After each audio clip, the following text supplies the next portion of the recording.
Bonjour à tous, j'espère que vous allez très bien. Bienvenue sur Oser Renaître, le podcast qui met en lumière les personnes qui partent à la découverte de leur vraie nature pour mieux se connaître. J'ai la joie de vous retrouver pour partager avec vous une nouvelle entrevue avec Lily, sous son vrai prénom Aurélie. J'ai vraiment à cœur de partager avec vous le témoignage de cette femme qui mène avec optimisme un combat contre son cancer du sein au travers d'une série d'interviews que nous avons nommée ensemble Le Réveil de Lily, le podcast qui redonne goût à la vie. Je suis Sarah Galvan et j'accompagne les personnes qui sont en quête de sens, de besoin de liberté, de bien-être et qui souhaitent apprendre à changer le regard qu'elles portent sur elles-mêmes ainsi que sur le monde extérieur. Lors du précédent épisode, alternance entre période grisante et apaisante, Aurélie nous confiait ne pas être au meilleur de sa forme et pour autant elle a honoré notre rendez-vous pour nous annoncer une merveilleuse nouvelle. Son résultat d'IRM du cerveau est négatif, au grand merci. Je sens au fil des podcasts que nos rendez-vous sont vécus comme un réel soutien psychologique pour Aurélie et je suis tellement heureuse de pouvoir l'accompagner de cette manière. Il me vient même l'idée d'interviewer d'autres personnes comme elle. Je pense notamment à deux autres Françaises avec qui je suis en lien. L'une vit en Suisse et l'autre en France. J'ai à cœur de comprendre les points communs mais aussi les différences que vivent ces jeunes femmes, elles aussi atteintes d'un cancer du sein. J'aimerais les interviewer un jour toutes les trois pour savoir si leur accompagnement médical est identique selon le pays de résidence. Qu'est-ce qu'elles auraient aimé vivre différemment au cours de ce parcours du combattant pour que leur vie soit plus agréable? Quel type de soutien auraient-elles rêvé avoir? J'ai tendance à faire confiance en la vie, en la beauté des rencontres, et j'aime laisser ainsi opérer la magie pour que les projets fleurissent naturellement. Je me suis dit qu'après tout, ce n'est peut-être pas une idée si folle que ça. Qu'est-ce que vous en pensez? Concernant les résultats de l'IRM d'Aurélie, cela a été une énorme source de soulagement pour elle, bien entendu. Mais je me rends compte en même temps à quel point cette épreuve a été un sacré cocktail de stress et d'angoisse, la replongeant dans cette sombre période qui ne l'a finalement pas complètement quittée. En même temps, elle a tellement enchaîné depuis un an. Moi je dis bravo. Quelle force, quel mental. D'ailleurs, nous avons parlé de notre cerveau et des pensées qu'on alimente, de l'importance d'avoir des pensées positives pour éviter de revivre certains schémas répétitifs, qui pourraient la faire, par exemple, retomber dans la psychose d'une éventuelle récidive de son cancer dès les premiers signes physiques anormaux de son corps, ou entretenir un sentiment de culpabilité, ou encore de cultiver des pensées parasites qui nourriraient son envie de perfectionnisme. Par ailleurs, elle soulignait de nouveau qu'il est prouvé scientifiquement que le fait de pratiquer une activité sportive contribue à diminuer le risque de récidive. Et ce que je trouve chouette, c'est qu'Aurélie a combiné ainsi plusieurs nouvelles habitudes pour mettre toutes les chances de son côté en prenant dorénavant soin d'elle au quotidien. D'une part, en pratiquant du sport, et notamment le yoga et la méditation qui l'amènent à travailler sur ses pensées et sa respiration. D'autre part, en faisant aussi attention à ce qu'elle mange. Bref, pour moi, elle a vraiment tout compris. C'est à mon sens une très belle preuve d'amour et de reconnaissance qu'elle s'offre depuis qu'elle a compris que le cancer a finalement frappé à sa porte, probablement pour lui dire qu'il était temps de changer certaines mauvaises habitudes dans sa vie. En parlant de nouvelles habitudes, on dit qu'il faut environ 3 semaines pour intégrer une nouvelle habitude. Mais encore une fois, je pense que tout part des pensées que nous alimentons. Et cette première étape qui consiste à conscientiser le fait que vous n'alimentez pas toujours des pensées très positives est l'une des étapes les plus importantes, mais aussi la plus difficile. Alors imaginez si en plus vous êtes fatigué mentalement et physiquement à cause d'une maladie. C'est pourquoi je respecte autant son cheminement, car on sait à quel point, même si nous avons conscience qu'il serait peut-être mieux de changer certaines de nos habitudes, il n'est pas toujours aussi évident de passer à l'action et de l'intégrer dans notre routine quotidienne. En fin d'épisode, je vous ai lancé le défi de trouver vous aussi une nouvelle habitude et de l'intégrer dans votre quotidien. Je vous invite donc à vous donner rendez-vous avec vous-même d'ici 3 semaines pour voir si vous avez relevé votre challenge. Vous écoutez l'épisode numéro 5 qui s'intitule « Croire en ses rêves ». Comme l'expression le dit, il y a des jours sans et il y a des jours avec. Lors de cet épisode, c'est un jour plus. Place aux rêves, place aux bonnes nouvelles et à de belles énergies. On vous invite à rêver, en vous expliquant en quoi notre projet de podcast nous a conduit à croire en nos rêves et que notre persévérance nous a récompensés. Rêver peut s'avérer à la fois flippant et excitant, mais l'important à retenir est le fait d'aller jusqu'au bout, d'être toujours optimiste. Vous verrez aussi en quoi le fait de rêver a permis à Aurélie de tenir le cap pendant et même après sa maladie, et comment ce monde onirique lui a permis de réévaluer ses rêves et d'en avoir de nouveaux. Je vous souhaite une très belle écoute de cette 5e session que nous avons enregistrée le 19 juin 2020 et qui vous permettra, je l'espère, de vous sentir reboosté et prêt à œuvrer pour que vos rêves deviennent réalité. Bonjour ma chère Aurélie. Bonjour Sarah. Comment vas-tu aujourd'hui? Écoute, ça va bien, ça va très bien. Et toi? Ça va bien aussi. Je pense qu'aujourd'hui, j'ai envie de partager quelque chose avec nos auditeurs et auditrices qui ont probablement déjà entendu le générique et peut-être reconnu la chanteuse qui du coup est utilisée pour illustrer tout simplement le podcast. Est-ce que tu veux bien nous dévoiler son prénom et son nom? Bien sûr, en fait, il s'agit de Fanny Leb. Alors, je ne sais pas si tu veux que j'explique un petit peu pourquoi. Euh, Je veux bien t'aider, ouais. Donc, en fait, quand on a commencé ce projet de podcast, c'est vrai que lorsque tu m'as demandé si une musique qui pourrait illustrer un peu tout ce dont on parle dans le podcast, c'est vrai que j'ai tout de suite pensé à Fanny, dans le sens où, en fait, elle a eu exactement le même type de cancer du sein que moi, quelques mois avant.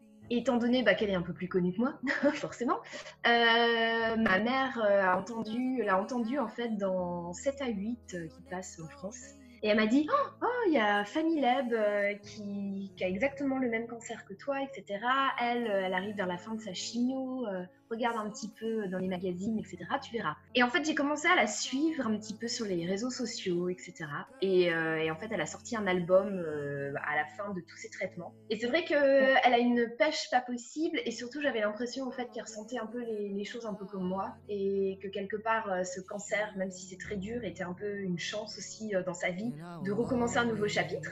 Et donc, ça m'a toujours inspirée. Et c'est pour ça que quand tu m'as demandé en fait ce qui pourrait illustrer le podcast, pour moi, c'était forcément une musique de Fanny. Ouais, bah c'était chouette parce que je me rappelle quand tu m'as dit ça, je dis, oh bah dans ce cas-là, faut juste lui demander son autorisation. C'est l'air de rien, un peu comme, bon bah voilà. Et en même temps, c'est vrai que c'est quelqu'un qui est connu et donc, je me rappelle plus exactement la réaction que tu avais eue, mais c'était, ah oui, bah, je sais pas si elle va dire oui. Puis moi, à fond, j'étais là, mais si, justement, c'est génial. Enfin, et en fait, bah, la bonne nouvelle, c'est que si on utilise une partie de sa musique, c'est parce qu'elle a eu l'extrême gentillesse d'être touchée par notre projet et qu'elle a accepté finalement qu'on puisse utiliser sa musique. Donc on la remercie, enfin vraiment, merci, merci, merci. Voilà, Merci, ouais. ouais, c'est vraiment un vrai cadeau et c'est un peu le sujet que j'ai envie d'aborder avec toi aujourd'hui, c'est croire en ses rêves parce que finalement, ça permet je pense, d'ouvrir plein de portes. Et bon là, on va dire ouvrir plein de portes, ça va être dans le côté peut-être professionnel ou même des fois quand on va aborder quelqu'un dans la rue qu'on n'ose pas. Mais là, j'ai plus envie d'en parler par rapport à toi, ton chemin, par rapport à la lutte contre ton cancer, comment ça t'a aidé finalement de te raccrocher à tes rêves. Est-ce que tu veux nous en parler un peu plus? Je pense que tu as plein de choses à nous dire là-dessus. Alors j'aurais tellement de choses à dire là-dessus en effet parce que pour moi en fait une vie sans rêve c'est terrible parce que c'est une vie où j'aurais aucun projet. Et c'est vrai que j'ai toujours eu des rêves et j'ai toujours essayé. Alors bien sûr j'ai des rêves voilà qui vont pas être accessibles hein, malheureusement. Cela dit tous ceux que je sais pour lesquels en fait j'ai tous les moyens d'atteindre ce rêve, j'ai toujours essayé et essayé de le faire. Et c'est pour ça que c'est vrai que ma réaction quand tu m'as encore une fois demandé pour la chanson de Fanny, c'est vrai qu'au départ, je me suis dit, oh, vraiment? Et en fait, c'est vrai que tout de suite, on s'est dit toutes les deux, tu sais quoi, on y va, on essaie, parce que si on n'essaie pas, de toute façon, on n'y arrive pas. Et c'est vrai que c'est comme ça, moi, dans ma vie, que j'ai toujours avancé, que ce soit au niveau professionnel, au niveau personnel. C'est comme ça que j'ai déménagé dans plusieurs pays, que j'ai pris des boulots toute seule dans un autre pays et que tout le monde me disait, mais t'es un peu folle. Et c'est toujours ce qui m'a fait avancer. C'est toujours aussi, même au niveau sentimental, moi, je crois voilà, en le fait que je rencontrerai l'homme de ma vie. Et voilà, tout le monde m'a toujours dit que j'étais un peu folle. C'est pas grave. J'y crois et je réussirai. Et en fait, avec cette maladie, je pense que c'est pareil. Je me suis toujours raccrochée au fait que de toute façon, j'ai encore tellement de choses à faire après. Ça m'a permis en fait quelque part de réévaluer même mes rêves et de me rendre compte que peut-être que les rêves que j'avais hier et que j'ai parfois même réussi en fait à atteindre, peut-être que c'est plus les rêves que j'ai pour demain. Et donc c'est un peu ouais, réévaluer mes rêves et avoir de nouveaux rêves, s'accrocher à ces rêves-là pour surmonter en fait les épreuves un peu difficiles. Mm. J'aime beaucoup le fait que tu mettes l'accent sur le fait que les rêves puissent évoluer, un peu comme nous finalement. Et ça, c'est très important, notamment dans les accompagnements que je fais. Je mets l'accent là-dessus parce que pour moi, c'est vraiment fondamental. Encore une fois, ça fait référence à ce que tu disais la dernière fois, c'est de ne pas se mettre la pression. Il n'y a pas de OK, je me suis fixé tel objectif ou tel rêve à un moment T et donc du coup, je dois m'y accrocher. Et si je n'y arrive pas, eh bien, je suis nulle. Ou... Enfin voilà, on a tendance des fois à se dévaloriser. Et c'est pas quand on commence à à voir les choses autrement et à se dire, en fin de compte, tout le monde évolue, l'entourage évolue, l'environnement et nous aussi. Et à partir de là, on est dans une fluidité. Et ouais, j'aime beaucoup le fait que tu donnes vraiment encore une fois une clé, une pépite. C'est Aurélie, la future coach. Je peux pas empêcher qui va décoller et exceller là-dedans. Mais c'est vrai qu'encore une fois, en plus, je pense que on a tous des épreuves, chacun à notre niveau, en fait, dans la vie, parce que malheureusement, comme on le sait, la vie n'est pas un long fleuve tranquille. Oui. Cela dit, enfin, moi, je sais que pour traverser les épreuves, alors encore une fois, heureusement, c'est pas toujours la maladie ou des choses vraiment, vraiment graves comme le cancer. Juste se fixer en fait sur voilà, c'est quoi en fait au bout du tunnel en fait, c'est quoi? Qu'est-ce que je veux atteindre et c'est quoi mon petit rêve? Il y a des petits rêves, il y a des grands rêves, il y a des voilà, il y a des rêves d'une vie et il y a le rêve de demain, il y a le rêve. Donc je préfère appeler ça même des rêves que des objectifs en fait. Ouais. Ouais, La mais vie c'est est plus pleine de joli. rêves. Ouais, exactement. C'est beaucoup plus poétique et c'est un peu ce à quoi à mon avis la vie doit ressembler parce que tous les jours c'est pas forcément évident. Donc voilà, se fixer juste ces petits rêves poétiques. Et tu as raison, ne jamais se mettre la pression, encore une fois. Et puis il y a des rêves, on sait très bien qu'on. Voilà, enfin, voilà, si mon rêve c'est de devenir d'un coup, de gagner au loto et de pouvoir arrêter de travailler, de vivre dans un palace, je pense que ça va être difficile parce que déjà je joue pas au loto et donc je Voilà. me donne pas les moyens d'atteindre ce rêve. Mais voilà, mais après, je pense qu'il faut vraiment toujours croire en fait en sa bonne étoile aussi et toujours se dire qu'on a des épreuves, mais c'est pour atteindre quelque chose d'encore mieux après. Exactement, ouais, ouais. Non, mais tu me tires exactement les mots de la bouche quand tu parles de poésie, de croire en ses rêves. Moi, je sais que j'ai été pas mal entourée à une époque de personnes, oui, qui me disaient clairement, Sarah, t'es trop rêveuse, laisse tomber, c'est pas comme ça que les choses fonctionnent dans la vie concrète dans laquelle on est. Et je dis, mais moi, je meurs en fait si je n'ai pas cette lueur d'espoir, si je n'ai pas cette étoile. Effectivement, tu parles de croire en quelque chose, mais c'est la foi finalement, c'est pas forcément la foi, je crois en un Dieu ou quelqu'un, voilà, c'est vraiment de se dire, mais je crois profondément en ce dont je suis capable au fond de moi et j'y vais quoi. Et ça donne une image de soi aux autres qui nous voient comme étant très audacieux dans la vie parce que finalement on voit plus le verre à moitié plein qu'à moitié vide et ça moi c'est vrai que j'invite vraiment tout le monde à avoir cette confiance en soi. Ça se travaille. Hein. Il y en a beaucoup qui peuvent écouter et se dire ouh là là, mais moi, j'ai pas du tout confiance en moi. Je peux pas faire ça parce que ça me réveille trop de peur. Tout ce travail, il faut vraiment avoir conscience que chez certaines personnes, c'est peut-être un tout petit peu plus facile, mais c'est accessible à tout le monde. Et des fois, malheureusement, il y a des prises de conscience liées à des maladies ou à des pertes pour faire accélérer le processus. Et puis, chez d'autres, eh bien, voilà, ça demande un accompagnement un peu plus léger. Et puis, chez encore d'autres, c'est, on va dire, inné. Mais ouais, chez toi, moi, j'ai trouvé qu'il y avait vraiment ce côté rêveur. Et je pense que ça t'a bien accompagné dans tout ton processus, en fait. Donc, je trouvais ça important de le souligner aujourd'hui. Totalement. Et même maintenant, je dirais en fait la phase de transition un petit peu. Alors là, pour le coup, c'est pour ça qu'en fait, l'idée que les rêves peuvent évoluer m'est venue, c'est que je me rends compte en fait que je suis en pleine phase vraiment de voir un petit peu ce que je vais faire justement de ce nouveau chapitre, parce que là, je suis un peu entre les deux. Je me remets encore de l'ancien et de la maladie. Et en même temps, je reste fixée sur, voilà, en fait, quels sont mes rêves aujourd'hui, justement, Alors, je sais mon rêve pour demain. Hein. Demain matin, je vais me réveiller en super santé, que le soleil brille, voilà. Après, quels sont mes rêves un tout petit peu plus dans un futur, voilà, un peu plus éloigné. Et c'est ce que je suis en train, justement, de complètement reconsidérer. Et c'est ce qui est hyper intéressant, ce qui est un peu flippant parfois, mais ce qui est très intéressant, parce que je me dis, en fait, quelque part, il y a un côté grisant, tout est ouvert, en fait. Finalement, il y a une page blanche et on peut la réécrire. Et là, voilà, c'est le côté grisant, flippant en même temps. Mais étant donné que j'aime bien la dualité, c'est parfait. C'est incroyable hein, parce que dans d'autres podcasts, je parle de synchronicité et je vois que toutes les deux, on est vraiment dans des périodes de vie qui sont assez similaires. Bon, moi, je suis pas passée par un cancer, mais je parle sur le côté justement reset et ta carte blanche pour faire ce que tu veux de ta vie. Je comprends cette peur. De toute façon, je pense que tout être humain sur Terre a peur du changement. Et en même temps, c'est tellement excitant, quoi. C'est tellement... mais qu'est-ce que... C'est bon. Exactement, j'ai une vie, je fais quoi avec maintenant? Et je crée Et mon rêve, quoi. ouais, tout à fait. Alors après, un rêve, hein, c'est comme tu disais, hein, on est quand même rattaché à la réalité qui fait que c'est pas toujours calme. Mais en même temps, c'est ça aussi qui fait que c'est l'expérience et puis ça fait peut-être aussi apprécier davantage les bons moments, quoi, quelque part. Exactement. Si même moi j'ai un peu de mal hein, à me dire qu'il y a des bons et des mauvais moments parce qu'on apprend toujours énormément justement pendant les mauvais moments. C'est sûr que quand on les vit, hein, c'est compliqué par moment. Mais on en ressort tellement grandi. Encore une fois, j'ai envie de comparer ça avec la maladie par laquelle tu es passée parce que ça paraît très, très léger la façon dont je l'aborde. Moi, j'ai pas connu la souffrance même physique par laquelle tu es passée, mais je pense que ça te fait beaucoup relativiser sur après des choses peut-être plus simples. Enfin, des choses de la vie, je dirais, qui sont simples et que tu apprécies peut-être davantage. Tout à fait. Je dirais que le plus grand changement d'ailleurs, parce que tu parlais de confiance en soi, alors juste que tout le monde sache, à la base, je n'ai aucune confiance en moi. Alors ça dépend sur quoi. Par exemple, au niveau de mon physique, j'ai jamais eu confiance en moi, mais alors du tout. Et ce qui est drôle, c'est que depuis en fait ma maladie, Mm. quelque part, bon alors déjà forcément, on est un petit peu moins pudique étant donné que j'ai dû montrer ma poitrine à la moitié des médecins de Londres. Donc voilà.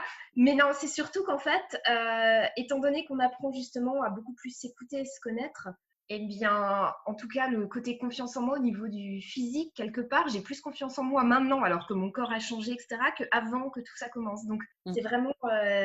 et voilà, et la confiance en soi au niveau du fait qu'on va réussir à aboutir, en fait, à ses rêves, je pense que c'est exactement la même chose. Il faut juste se dire, oui, je vais réussir. Il faut juste y croire. Voilà. Donc, c'est la clé, je crois. C'est croire en soi et croire en son étoile, encore une fois. Oui, bah d'ailleurs, pour toutes les personnes qui écoutent et qui se disent, bah oui, ça paraît beau comme ça sur le papier, moi c'est un petit peu compliqué pour moi, ne serait-ce que de prendre un papier et vous écrivez, je crois en moi, et vous le regardez tous les jours. Ça peut paraître anodin, mais c'est vraiment un puissant exercice, donc j'en profite hein, pour vous inviter à pratiquer cet exercice qui est tout simple, mais pour autant qui est hyper puissant. Parce qu'en fait, vous allez tout simplement changer au niveau de votre système de pensée, vous allez être beaucoup plus positif. Et à partir du moment voilà, où on change sa pensée, on change ses croyances, et là, bah, ça découle sur les actions et tout ça. Donc voilà, je me suis permis de faire passer un petit message, un petit exercice, parce que bah, voilà, tout le monde ne passe pas par, encore une fois, des étapes aussi compliquées que les tiennes. Heureusement. Euh, et qui, Heureusement. bah oui, heureusement, bien évidemment, on va pas souhaiter ça à tout le monde, hein, on est bien d'accord. Mais c'est pas parce que, encore une fois, je veux pas minimiser, mais c'est pas parce qu'on passe pas par une maladie qu'on ne souffre pas énormément d'un manque de confiance en soi. Enfin voilà, chacun a son parcours. Mais du coup, je trouve ça assez puissant de me dire que toi, tu es passé par là et que tu puisses t'exprimer pour montrer en fait que bah, la foi, tu la partages, tu la transpires, enfin, moi, rien qu'à t'écouter, à chaque fois, ça me redynamise, ça me fait énormément de bien. Et c'est incroyable parce que quand on écoute des gens parler comme toi, ça redonne un coup de boost, quoi. Donc, je pense même Ouais. que je parle trop, tu vois, qu'il faut que je te laisse plus parler. Non, écoute, non, mais ben, c'est aussi l'occasion de te dire merci de pouvoir m'exprimer parce que moi, ça m'aide aussi énormément. Déjà de pouvoir exprimer les choses, mais aussi de me dire que voilà, s'il y a peut-être même une personne qui nous écoute, que ça peut aider, eh ben c'est déjà génial. Parce que dans ces cas-là, de toute façon, quand on n'est pas bien avec soi-même pour diverses raisons ou juste qu'on se pose des questions sur la vie parce qu'on est humain, eh ben, ça fait du bien juste d'avoir des petites choses auxquelles se raccrocher qui font que notre journée va être un peu plus lumineuse que la veille. Donc voilà. Exactement. Ouais. Bah, d'ailleurs, j'en profite, je rebondis sur ce que tu dis pour, pareil, encore une fois, hein, ceux qui nous écoutent, si vous voulez laisser un commentaire pour bah, nous dire quand ça va pas, quand il y a quelque chose ouais, qui est pas cool, qui est pas confortable pour vous, qu'est-ce que vous faites pour vous remonter le moral? On en avait déjà un petit peu parlé la dernière fois. Est-ce que vous êtes plutôt du genre à, comme Aurélie, regarder un bon film pour vous changer les idées, d'autres manger une glace au chocolat, je sais pas, qu'est-ce qui vous remet en joie? Partagez-nous toutes ces idées parce que c'est vrai on est tous pareils en même temps, on est tous uniques et ouais, on va peut-être apprendre des choses assez sympas qu'on n'a jamais osé tester, peut-être même. Donc ça va être, Exactement, soyons fous. exactement, ouais. Écoute, le temps file à une vitesse. J'ai pas vu notre entretien passer. On arrive quasiment déjà à la fin. Donc, comme à chaque fois, est-ce que tu voudrais ajouter quelque chose peut-être avant qu'on finisse?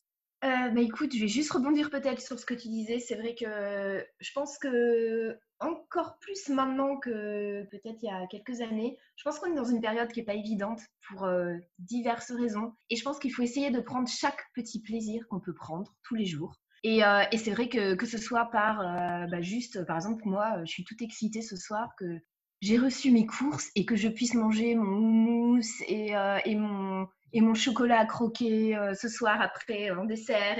Et je pense qu'il faut prendre chaque petite chose que la vie peut nous apporter et vraiment en faire quelque chose comme une petite fête en fait quelque part. Et si c'est danser chez soi tout seul pour le moment par exemple parce que on n'est pas encore autorisé à aller dehors à cause du Covid ou n'importe quoi, et ben moi je pense que c'est vraiment important de le faire, de encore une fois de s'écouter et de faire de ouais, chaque petite chose que la vie nous offre, en fait, là aussi, voir le verre à moitié plein et vraiment essayer d'en faire quelque chose de beau et qui nous fait du bien. Bah écoute, je ne peux que finir en te disant merci, de toujours finir sur une note en plus joyeuse. C'est parfait. Merci beaucoup pour votre écoute. Merci à toi Aurélie, c'est toujours un Merci plaisir. beaucoup, Sarah. Prends bien soin de toi et puis on vous dit à jeudi prochain. À jeudi, à bientôt. Je vous remercie pour votre écoute. Si vous avez apprécié notre échange, alors sentez-vous libre de partager cet épisode autour de vous, de le liker ou encore de nous laisser un commentaire. Si vous ressentez le besoin que je partage votre histoire personnelle, contactez-moi directement et nous ferons alors rayonner votre lumière au grand jour. Assumer son cancer. Qu'est-ce que cela peut bien vouloir dire? On peut assumer qui l'on est, mais peut-on assumer quelque chose qui se greffe à notre corps sans même qu'il nous ait demandé son autorisation, et qui plus est qui engendre un changement physique de celui-ci visible par tous? Dans ce cas précis, si on parle d'assumer quelque chose, c'est forcément vis-à-vis des autres. Et là, bim! Qui dit cancer dit bien souvent perte de cheveux, mais en réalité c'est même toute la pilosité du corps dont il s'agit. Comment assumer ce changement face à ses proches ou lorsqu'il est question de se montrer à nu dans la rue pour la première fois? Comment cette pénible étape redonne finalement plus de confiance à beaucoup de ces femmes qui osent, non pas par choix, mais parce qu'elles doivent continuer de vivre. Aurélie vous expliquera lors du prochain épisode qui s'intitule « Oh mon Dieu, tu vas perdre tes cheveux !» comment les différentes étapes qu'elle a vécues en lien avec sa perte de cheveux lui ont finalement permis d'être aujourd'hui plus indulgente envers elle-même. L'image de soi a été une sacrée épreuve dont elle ressort gagnante puisqu'elle s'accepte dorénavant plus et aime davantage son corps. Finalement, vous vous rendrez compte que la perte de cheveux impose un réel bouleversement qui oblige de passer par un vrai travail sur soi en accéléré.